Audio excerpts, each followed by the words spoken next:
Welcome back. Don't forget to subscribe. Let's get right to it. First topic. Stephen A. Smith made some pretty insane claims about Donald Trump getting rid of DEI. Take a look at the clip. Because when you handle it the way that the Trump administration is handling it, we want the most qualified, we want the smartest, we want this, we want that. What you're really saying is, we want white dominance again. That's what you're really saying. You want white dominance. Because if you're pointing to DEI, and that's usually pointed towards quote unquote unqualified minorities, because you're always using the word qualified, as if everybody that got a position through DEI is not qualified. We know what you're implying. We know what you're insinuating.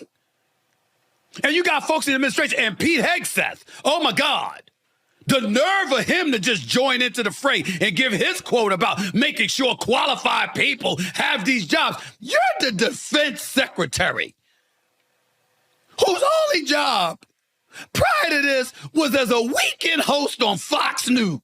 Yeah, sure, Stephen. So he's looking to bring back white dominance?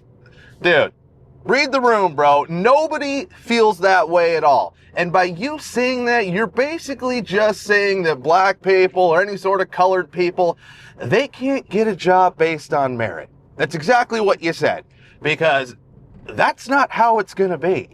Why would we ever give somebody a job based on their race or how they identify or who they're banging, you know?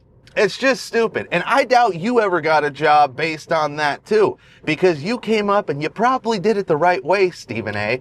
So why don't you use your platform instead of telling the young black youth that, nope, you're screwed. Donald Trump's making it about white dominance. Why don't you say, listen, kids, nobody wants to, hire somebody who sounds like a thug or looks like a thug or, and the thing about the whole black culture deal, for some reason, I don't know how this happened, but they turned Ebonics, we all know Ebonics, into basically black culture. Like, that is your culture.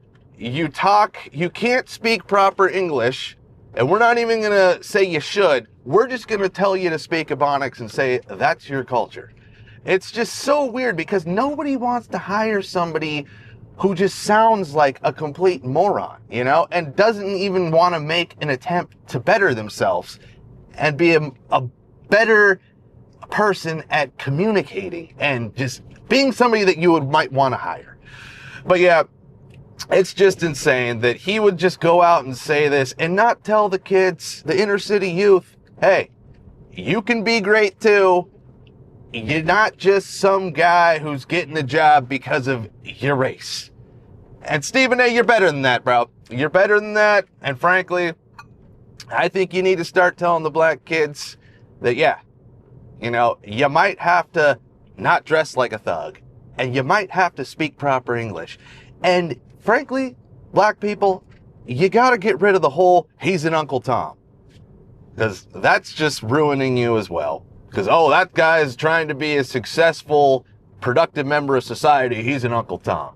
You just got to end it. But all right, next topic.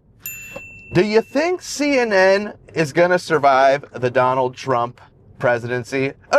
Let's just say left-wing media in general. I mean, it's just sickening what they are willing to say. Go ahead, take a look at this clip. This is very simple.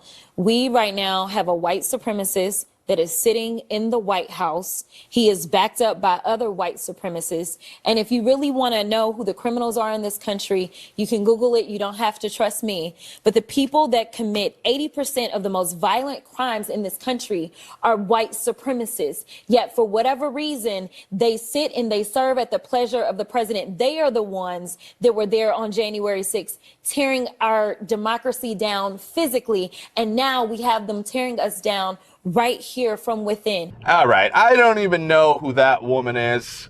I guess she's some sort of representative of Texas. But it's like, dude, if you're the high ups over there at CNN or even MSNBC, all the left-wing media, How are you letting these people say this stupid crap that nobody knows, or everybody knows is not true?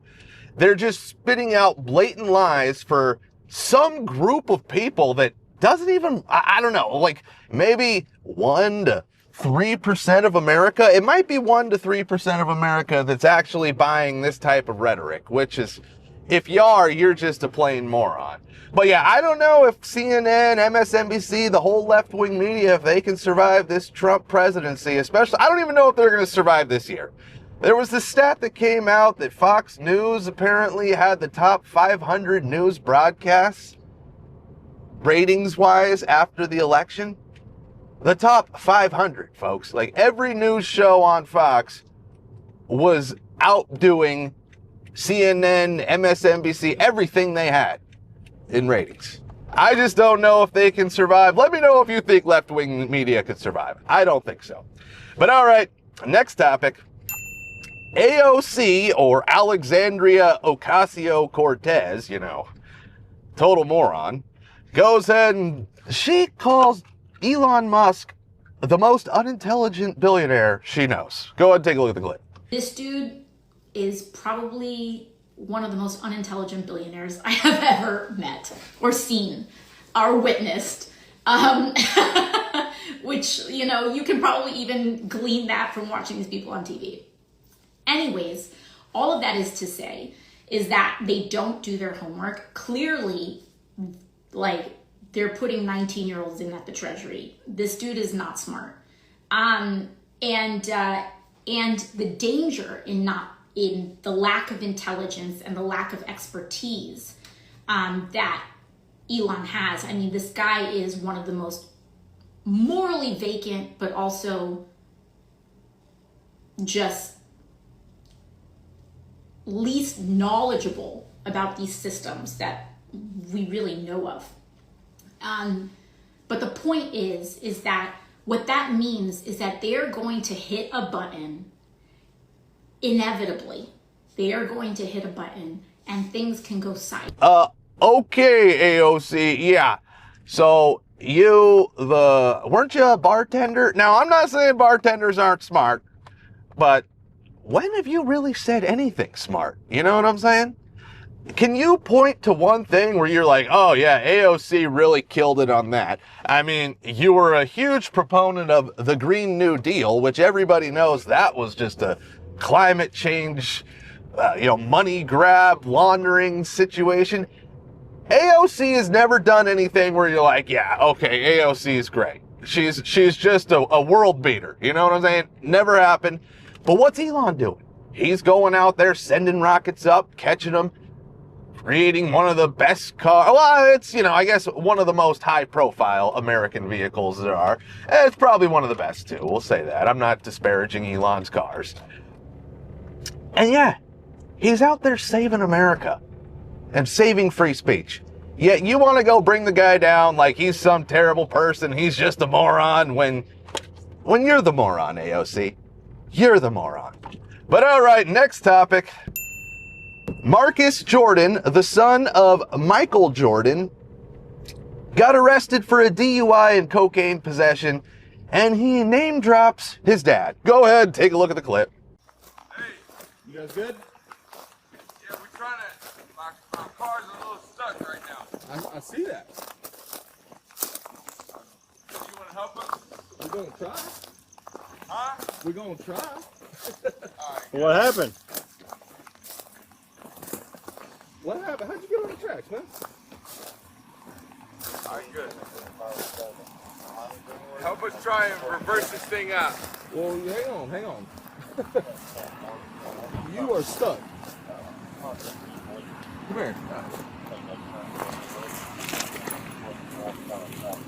You know the trains come by right now, right? No, I know. That's why I'm trying to get the f*** out of here. We thought we were making a right, and I turned onto the train tracks, apparently. I'm trying. But yeah, we're not getting back in the car right now, okay? The reason why, so... Do me a favor, keep your hands out of your pockets, Yeah, man. yeah. Keep your hands out of your pockets. There's nothing in my pocket. That's all. I'm going to pass you down a little bit. Put your hands out there, you go. Man, you know... Bro, I'm Marcus Jordan. I'm Michael Jordan's son. I'm not doing anything wrong. I'm just trying to get home. And I made a wrong turn. Okay? And clearly, we would just like to get our car off of the train tracks. It's Which true. we were I not can trying to be confirm. on.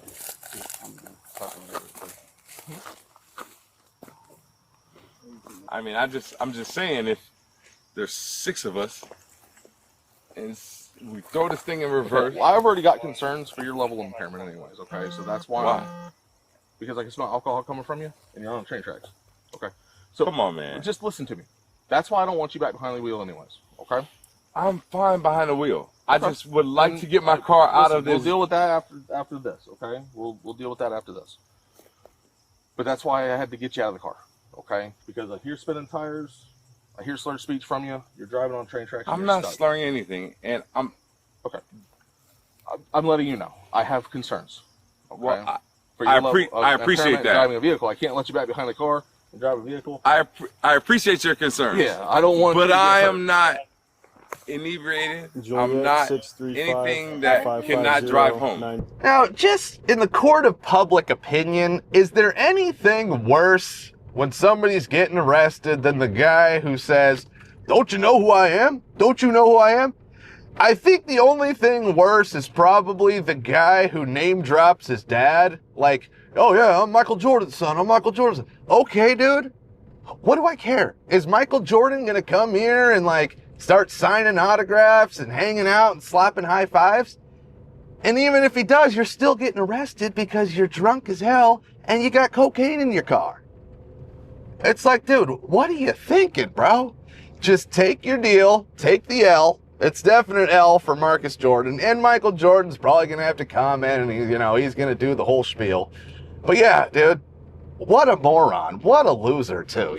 God, name dropping your dad to try to get out of a ticket when you drove on, railroad tracks?